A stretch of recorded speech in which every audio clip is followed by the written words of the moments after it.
Hingga 6 November 2025, penyaluran pupuk subsidi kepada petani telah mencapai 6,5 juta ton dari kuota sebesar 9,55 juta ton tahun 2025. Penyaluran bakal terus ditingkatkan seiring meningkatnya permintaan petani yang saat ini memasuki musim tanam. Seperti apa percepatan penyaluran pupuk subsidi tersebut? Berikut informasinya.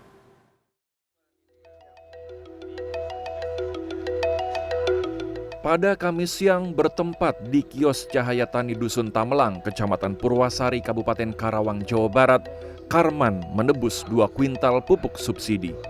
Dirinya mengaku bahagia pupuk subsidi kini bisa didapat dengan harga lebih murah. Petani yang terpilih untuk menebus pupuk subsidi bersama Menteri Koordinator Pangan ini mengaku saat ini pupuk mudah didapatkan jelang musim tanam padi ketiga yang jatuh bulan November.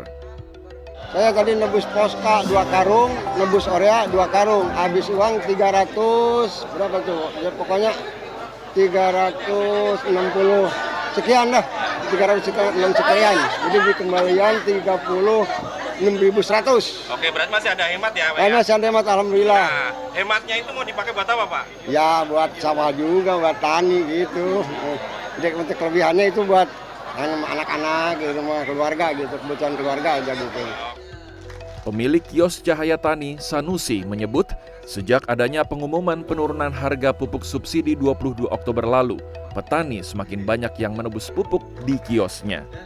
Apalagi menjelang musim tanam seperti ini, dirinya sibuk melayani para petani untuk menebus pupuk subsidi. Ya, lokasi saya jumlahnya Orea 46 ton, Poska 42 ton. 42 ton, Ya. itu yang jatahnya ya, Bang ya? Yang jatahnya. Oke. Itu untuk kira-kira untuk berapa ratus atau berapa ini petani, Pak, biasanya? Itu untuk 1 tahun, Pak. Untuk 1 tahun ya? Berarti tergantung petani ada yang nebus ya? Alhamdulillah udah tersalurkan ya, hampir 90%. Sekretaris Perusahaan Pupuk Indonesia, Yeheskil Adi Perwira mengatakan, realisasi sampai 6 November 2025 telah mencapai 6,5 juta ton dari alokasi pupuk subsidi yang diberikan pemerintah sebesar 9,55 juta ton. Mengingat musim tanam telah tiba di bulan November ini, maka pihaknya bakal terus mendorong penyerapan hingga alokasi pemerintah bisa terserap oleh petani. Perkiraan kami akan mendorong hingga 2 juta ton sampai di akhir tahun. Jadi perkiraan di angka 8,2 sampai 8,5 juta ton. Ya.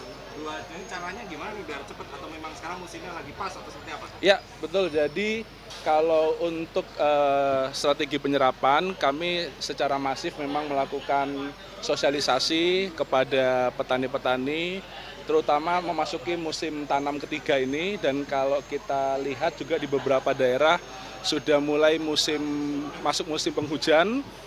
Kami menggerakkan seluruh tenaga penjualan kami di daerah-daerah untuk memastikan bahwa seluruh petani yang memang memilih hak dan masuk di RDKK itu bisa melakukan penebusan hingga nanti akhir tahun. Sementara itu, Menteri Koordinator Bidang Pangan Zulkifli Hasan mengatakan turunnya harga pupuk subsidi baru pertama kali terjadi di Indonesia. Harga pupuk subsidi yang diturunkan sebesar 20% tersebut antara lain urea, NPK, NPK kakao maupun pupuk organik dan lainnya. Meskipun harga pupuk subsidi diturunkan, PT Pupuk Indonesia sebagai operator masih bisa membangun 1 pabrik baru setiap tahun dari alokasi subsidi pemerintah sebesar 44 triliun rupiah. Pendek kata semua pupuk turun 20%. Bahkan Pupuk Indonesia bisa bangun pabrik tiap tahun 1, ya, tidak mengeluarkan uang lagi pemerintah, cukup dari subsidi yang 44T itu. Jadi dari subsidi 44 triliun itu dengan mengeluarkan kebijakan baru, dulu namanya cost plus, ongkos plus, ya, boros. Sekarang market to market, ya, bisa menghemat 8T untuk bangun pabrik, 20% untuk diskon harga pupuk, jadi luar biasa. Sebagai informasi, pemerintah menurunkan harga eceran tertinggi pupuk subsidi mulai 22 Oktober 2025 lalu. Pupuk urea kini bisa ditebus Rp1.800 per kilo, NPK Rp1.840 per kilogram, NPK kakao Rp2.640 per kilogram, ZA Rp1.360 per kilogram, hingga pupuk organik bisa ditebus seharga Rp640 per kilogram. Agung Happy, Karawang, Jawa Barat.